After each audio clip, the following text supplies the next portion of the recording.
നോക്ക് ചെറിയ മാമ, എല്ലാം തകർന്നു.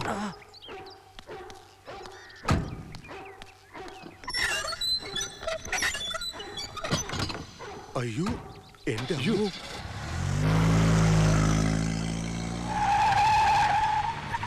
അയ്യോ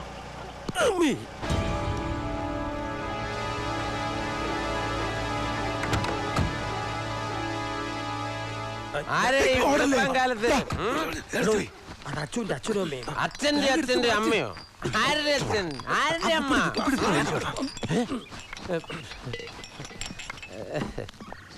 നമസ്കാരം, നമസ്കാരം. ഞാൻ ഏറാടി ജില്ലാ പഞ്ചായത്ത് പ്രസിഡന്റാ. Chandrabhanu and I are classmates, old friends. ഇന്നലെ രാത്രി ഞങ്ങളൊന്ന് കൂടി, എന്തൊരു മേളമായിരുന്നു. ചിന്താ ഇന്ദുചൂടന്റെ പാട്ട്. മനസ്സറ് വരുന്ന വഴിയായിരിക്കും അല്ലേ? എല്ലാം അകത്തേക്ക് വെച്ചോളൂ.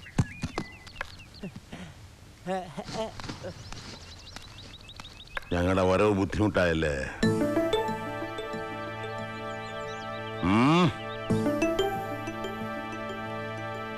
I beg your pardon.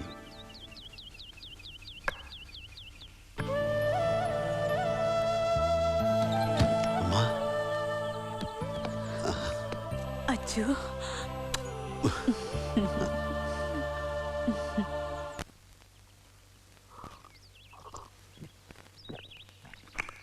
ഇവിടെ ആരാ വെപ്പ് പണിക്ക്? ഒരു സ്ത്രീയുണ്ട്, ഒരാളൂടെ ഇങ്ങോട്ട് വരും. ഇന്ദുചൂടൻ്റെ അമ്മയ്ക്ക് ഉപ്പ് പാടില്ല, അവർക്ക് BP ഉണ്ട്. എനിക്ക് മധുരം വളരെ കുറച്ച് കാപ്പി ഒരു ഫ്ലാസ്കിലാക്കി രാവിലെ മുറി വെക്കണം. അടുക്കളയിൽ ഒന്ന് പറഞ്ഞേക്ക്. ഇന്ദുചൂടൻ്റെ അമ്മയൊന്ന് വിളിക്കൂ. കേട്ടില്ല പറഞ്ഞത്? വിളിക്കാം. അത് പറയണം, ആംഗ്യ ഭാഷ വേണ്ട. സാർ,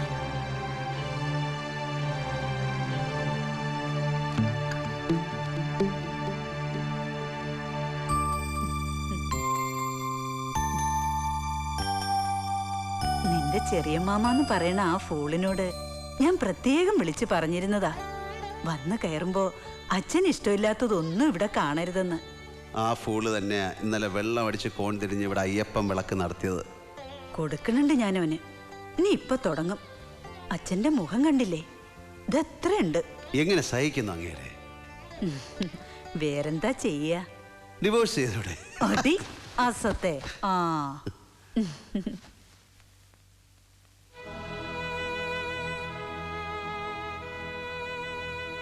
നീ വല്ലാതെ മാറിയിരിക്കണോ അച്ചു? എന്താ രൂപം,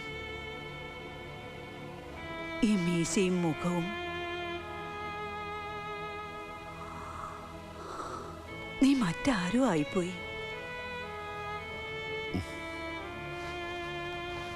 6 വർഷം ഉണ്ടു ഉറങ്ങിയും കഴിഞ്ഞത് സൊസൈറ്റി പേടിയോടെ മാത്രം നോക്കിക്കാണുന്ന ഔട്ട്ലാസിന്റെ കൂടെ അല്ലേ അമ്മേ? മാറും, മാറിപ്പോവും.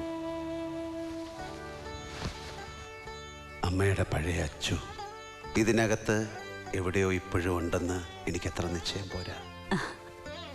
ഇല്ലട കണ്ണ, അമ്മയുടെ കുട്ടി തന്നെയാ ഇത്. അമ്മേ, സാറ് വിളിക്കുന്നു. ഓ, എന്നെ വിസ്തരിക്കാനാവും. നീയും കൂടെ ഞാൻ പുറകെ വരാം. വാ.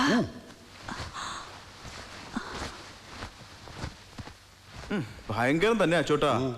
മേനോ സാറേ, മുഖത്ത് നോക്കാൻ പേടിയാവുന്നു. അതിന് എൻ്റെ കയ്യിലൊരു ടെക്നിക്കുണ്ട്, പ്രയോഗിച്ചാൽ മതി. അതെന്താ അത്? മുഖത്ത് നോക്കുകയേ ചെയ്യരുത്.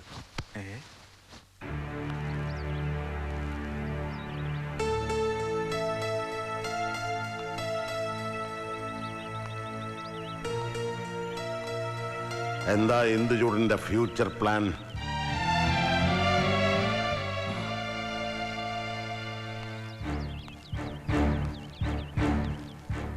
ഇവിടെ ഇങ്ങനെ കൃഷിയൊക്കെ നോക്കി ഞാൻ മറ്റൊന്നിനെ കുറിച്ച് ഒന്നും ആലോചിച്ചിട്ടില്ല. You should think seriously about that because it's your life. കൃഷിപ്പണി നോക്കാൻ കാര്യസ്ഥനെ നിർത്തിയാൽ മതി. അതിനുവേണ്ടി താൻ ജീവിതം വേസ്റ്റ് ചെയ്യണ്ട. ഞാനത് വളരെ സീരിയസ് ആയിട്ട് തന്നെയാണ് കാണുന്നത്, ഒരു പ്രൊഫഷനായിട്ട് തന്നെ. If you are that confident, okay. പിന്നെന്താ ഇവിടെ ചില ഇഷ്യൂസ്. താനൊരു സോഷ്യൽ നോയ്സൻസായി മാറുന്നു എന്ന് പറയുന്നു പലരും. ഒരിക്കലും അല്ല.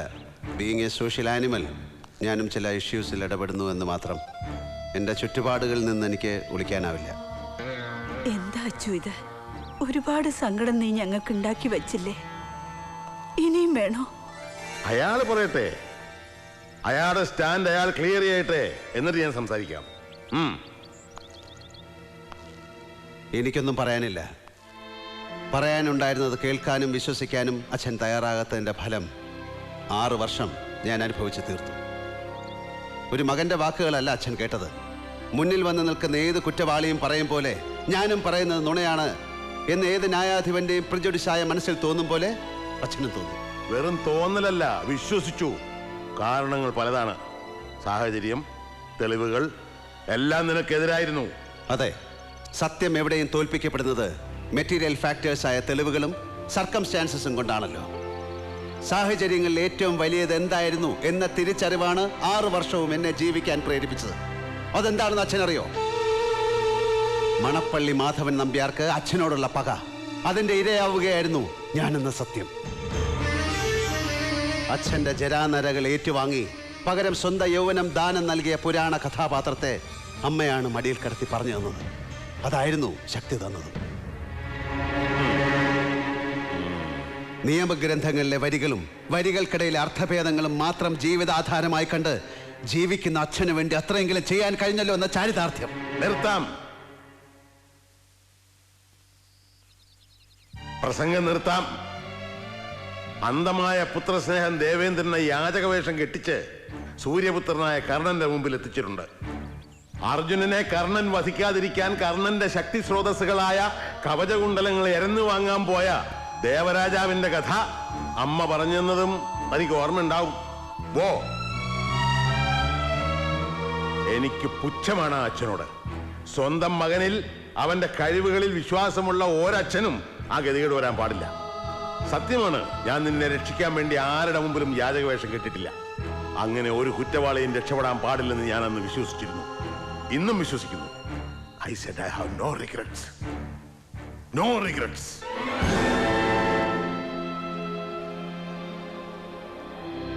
എല്ലാം സംഭവിച്ചു കഴിഞ്ഞ രാത്രിയിൽ നിനക്കെന്നോട് തുറന്നു പറയാമായിരുന്നില്ലേ? പറഞ്ഞില്ല. അന്ന് രാത്രി എവിടെയായിരുന്നുള്ള എന്റെ ചോദ്യത്തിന് നീ എന്തോ നുണയും പറഞ്ഞു. പിന്നെ ഞാൻ കാണുന്നത് പോലീസ് വീട്ടിൽ കയറി വന്ന് നിന്നെ അറസ്റ്റ് ചെയ്യുന്നതാണ്. നിന്റെ തലയപ്പ താഴ്ന്നിരിക്കുകയായിരുന്നു. ശരിയാണ് നീ പറഞ്ഞത്. എന്നിലെ ന്യായാധിപന്റെ മനസ്സിൽ ആ വിശ്വാസം ഉറച്ചുപോയി.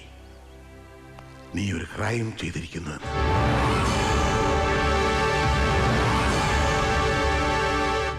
മണപ്പള്ളി മാധവൻ നമ്പ്യാർ മാത്രമല്ല, ഒരു നിയമത്തിന്റെ വിശുദ്ധമായ ജീവിതം എനിക്ക് ഒരുപാട് ശത്രുക്കളെ സമ്പാദിച്ചു തന്നിട്ടുണ്ട്. അവരുടെ ഇരയാവാൻ അവര് വിരിച്ച വലയിൽ പോയി വീഴുകയായിരുന്നില്ല നീ അച്ഛന് വേണ്ടി ചെയ്യേണ്ടിയിരുന്ന സൽക്കർമ്മം.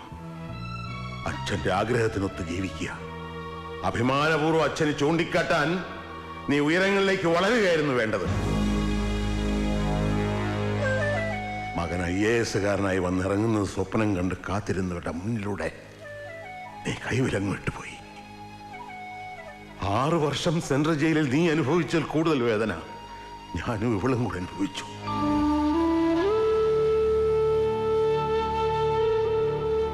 അത് കാണാൻ ആരും ഉണ്ടായിരുന്നില്ല. സ്വന്തം യൗവനം ദാനം കൊടുത്ത് അച്ഛന്റെ ജരാനരകൾ സ്വീകരിച്ച മകന്റെ കഥയല്ല നിന്റേത്. സ്വന്തം യൗവനം എറിഞ്ഞുടച്ച് 6 വർഷം അച്ഛനെ അമ്മയെ കരയിച്ച മകനാണ് നീ.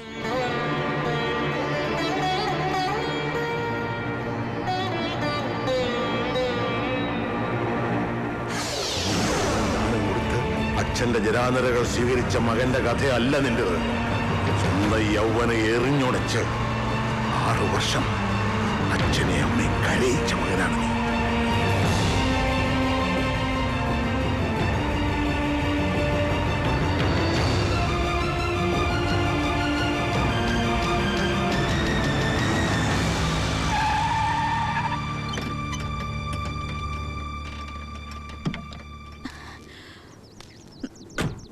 ആരെ കൊല്ലാൻ ഇറങ്ങിയതാ മാഷേ?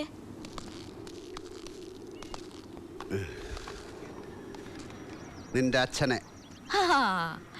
അത് വളരെ നല്ല കാര്യം. നേരെ വീട്ടിലേക്ക് ചെന്നാ മതി. ഉമ്മറത്ത് ചാരുകസേലിതാ ഇങ്ങനെ കിടപ്പുണ്ട്. നിന്നെ ഒരുത്തം കെട്ടിയെടുക്കാൻ വന്നിട്ട് എന്തായി? കച്ചവടം ഉറപ്പിച്ചോ? എവിടെ? വന്നു, കണ്ടു, 5 മിനിറ്റ് ഞങ്ങൾ സ്വകാര്യമായി സംസാരിക്കുന്നു. അവര് വന്ന സ്പീഡിൽ സ്ഥലം വിടുന്നു. അതെന്ത് വിദ്യ? 5 മിനിറ്റിനുള്ളിൽ? വാതിൽ കുറ്റിയിട്ടിട്ട് ചോദിച്ചു, തനിക്ക് എന്നെ കെട്ടണോടോന്ന്. അത്രയും പോരെ? എന്തേ? ഇപ്പോ എങ്ങോട്ടാ? Back to my favourite hostel room. ആ മുറിയോടും ആ ക്യാമ്പസിനോടുള്ള പ്രേമം കൊണ്ട് ഇതിപ്പോ 3ാമത്തെ പോസ്റ്റ് ഗ്രാജുവേഷനാ. MSc ഫിസിക്സ്, മാത്സ്, ഇപ്പൊ കെമിസ്ട്രി. ഇതും കഴിഞ്ഞാൽ അറിയില്ല.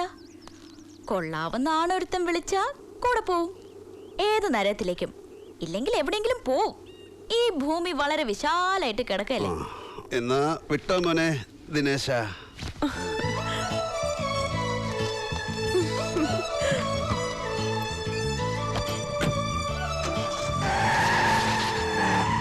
ഇയാൾക്ക് എന്നെ കെട്ടാമോ മിസ്റ്റർ ചിന്തിച്ചൂടൻ?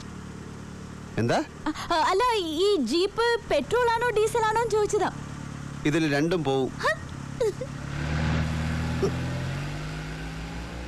ഇനി നിന്നെ പഠിപ്പിക്കേണ്ട കോഴ്സ് എന്താണെന്ന് എനിക്കറിയാമടി കുഞ്ചുണ്ണൂലി.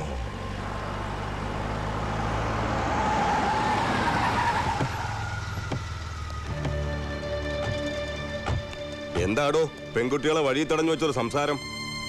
അഭ്യാസം അതിന്റെ മുന്നിൽ ഇറക്കണ്ട. എന്റെ അനന്തരവള അവള്, അറിയോ എനിക്ക്? ഓഹോ, അപ്പൊ താങ്കളാണോ അതിന്റെ മാമ? എന്തു പറഞ്ഞു? താങ്കളാണോ ആ കുട്ടിയുടെ അമ്മാവൻ? അങ്കിൾ, മാതുലൻ, മാമ എന്നാണ് ഞാൻ ചോദിച്ചത്. ഞങ്ങളൊരു പ്രോബ്ലം ഡിസ്കസ് ചെയ്യുകയായിരുന്നു. എന്താ നിന്റെ പ്രോബ്ലം? ഞാൻ തീർത്തു തരാം. എങ്കിൽ നന്നായി. ഞങ്ങൾ എത്ര ഡിസ്കസ് ചെയ്തിട്ടും കൺഫ്യൂഷൻ തീരുന്നില്ല. ഞങ്ങൾ രണ്ടും കൂടെ ഒന്ന് മുങ്ങി എവിടെയെങ്കിലും പോയി ഒന്ന് ജോളിയാക്കാൻ തീരുമാനിച്ചേ. അതിപ്പോൾ എവിടെ വേണമെന്നാ? ഊട്ടിയിലോ കൊടൈക്കനാലിലോ പോകാമെന്ന് പറഞ്ഞപ്പോൾ ആ കുട്ടിക്ക് നീരിളക്കത്തിൻ്റെ കംപ്ലൈൻറ്റാ. ക്ലൈമറ്റ് പിടിക്കില്ല. ആ കുട്ടിക്ക് ഇഷ്ടം ഗുരുവായൂരാണത്രേ. അവിടെ ആകുമ്പോൾ റെയ്ഡ് ഉണ്ടാവില്ലെന്നാ ആ കുട്ടി പറയണേ. ഞാനിപ്പോൾ ഒരു കാര്യം എന്തായാലും തീരുമാനിച്ചു. എവിടെ പോയാലും അങ്കിളിനെയും കൂട്ടാം. പോലീസുകാർ വല്ലതും വന്നാൽ പറയാമല്ലോ ആ കുട്ടിയുടെ മാമയാണെന്ന്. ഡേറ്റ് ഫിക്സ് ചെയ്തിട്ട് ഞാൻ അറിയിക്കാം. എന്നാ പോട്ടെ കല്ലട്ടി വാസുദേവ മോനെ.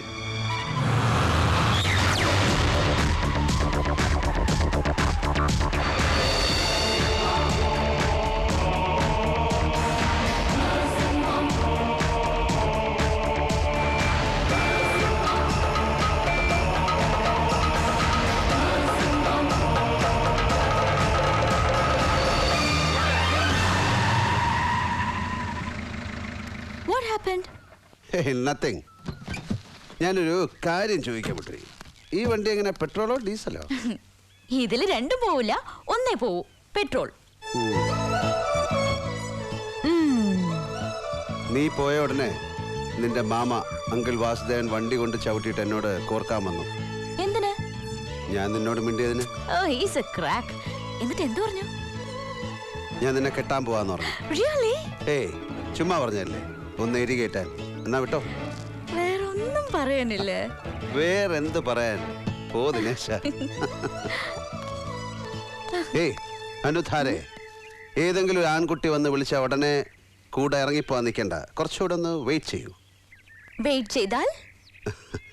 എൻ്റെ ചെറിയ മാമ ഒരാളുണ്ട്, കെട്ടിയിട്ടില്ല. ആള് നല്ല ഹാൻഡ്സം ആണ്, നല്ല ക്യാഷും ഉണ്ട്. ഞാനൊന്ന് സംസാരിച്ചു നോക്കാം. പോടാ പട്ടി. പട്ടി നിന്റെ അച്ഛൻ.